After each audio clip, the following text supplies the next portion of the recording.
Every successful business needs a well thought out business plan. In this video, we're going to talk about everything you need in your business plan. If you'd like to just purchase the business plan that's edible and has examples and skip this video altogether, then click the link in the descriptions and you can purchase it directly. Otherwise, let's begin. My name is Jamie Spann. I'm a healthcare consultant with over 20 years of experience working with private practice physicians and med spas. I've even worked in my dad's office during the summers, so I know firsthand what doctors go through. Before you start your business plan, you need to ask yourself why.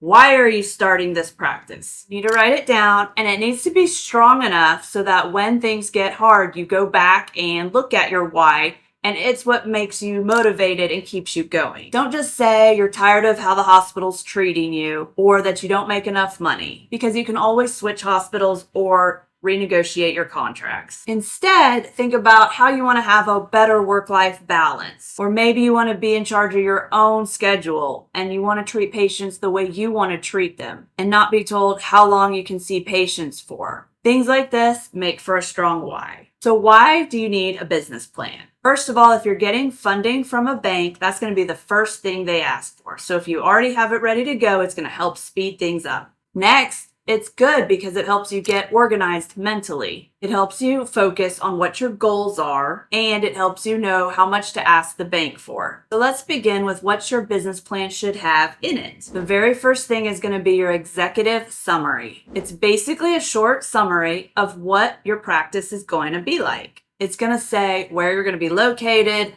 and what kind of practice you're going to have. It's also going to state what kind of patients you're going to be treating. Next, we're going to get into a little more detail. These are going to be your subsections. The first is going to be your company purpose. Then it's going to have your mission statement or your vision. Your company purpose is going to be who your target patient's going to be and what you will be treating. Your mission statement is going to be 1 to 2 sentences on what your core values are with the company. The next big section is product and services. First, let's talk about what services you're going to offer your patients. Then talk about what your pricing model is going to look like. Are you going to be cash only? And if so, are you going to be a subscription based or are you going to be per procedure? Are you going to take insurance? And if so, what kind of insurance are you going to take? The next big section is market analysis. This section, you're going to have a subsection of target market. This is going to be who your ideal patient's going to be, what they're needing, and maybe what demographics they're going to be if that matters.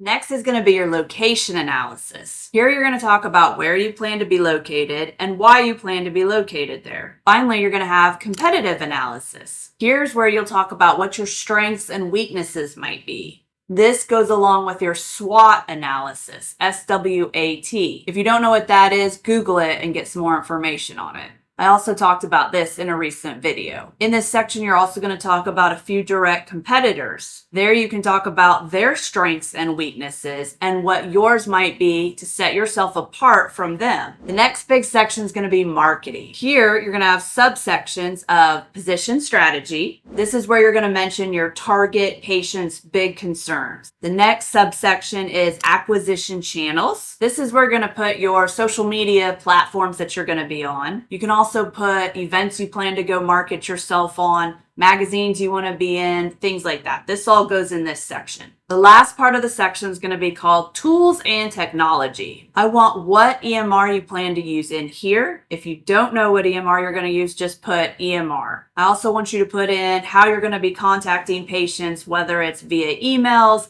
if the emails need to be in your EMRs. So whether you're putting in contacting to remind patients with their appointment reminders via email and text, that stuff goes in this section. You can even put in who's planning to do your billing, if you're going to use a third party or hire somebody part-time. You can also add any other platforms you plan to use in this section. The next big section is going to be sales plan. Some of this might be repetitive in the previous section. That's okay. You can just leave it out. But in here, you're going to have your sales method and your organizational structure, which is important. Think about what it's going to look like when a patient calls in. How many front desks and MAs are you going to have?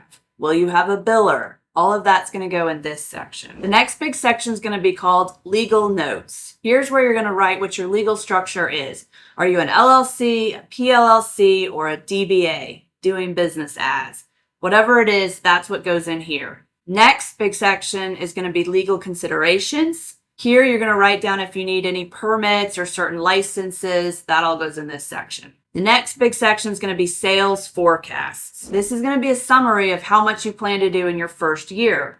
You can even do a 2 and 3 year summary if you want to. I personally like doing this in an Excel format. It makes things easier for me to understand. The next big section, and this is really important, is going to be financial considerations. Now, this can be hard if you're just starting out and you don't have any patience. You will have to do a ramp up period, and that's okay. The banks are going to understand this, so don't freak out. Funding requirements also goes in this section. It's basically 1 to 2 sentences of how much you plan to ask for, which you'll figure out in the section above. Now you have everything you need on how to make a business plan. So let's talk about common mistakes to avoid. Some common mistakes that medical professionals can make when creating a business plan is unrealistic revenue projection. Depending on what kind of loan you're getting, you might not be asking for enough money, or your projected numbers are too low and you won't qualify.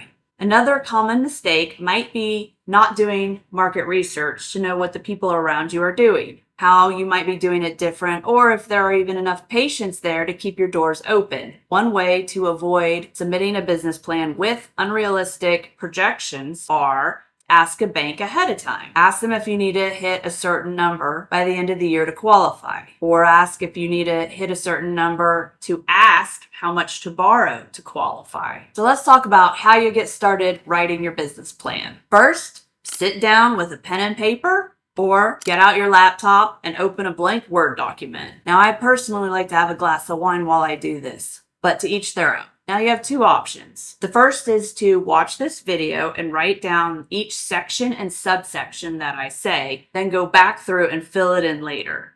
Or you can click the link in the description and just go purchase it and fill it in yourself that way. It's my business plan template. It's all editable and it has examples of what you should write. So it's easy to fill in your own numbers and information. A solid business plan is the backbone to starting a successful medical practice. By taking the time to reflect about why you want to start your new practice and setting clear goals, you can get the funding you need to help get you started or grow your business. As I mentioned earlier in the video, if you're wanting to purchase a startup checklist or business plan template, click the link in the description. If you would like to book a call with me to see how I could help you start your own practice, click that link in the description. See you in the next video.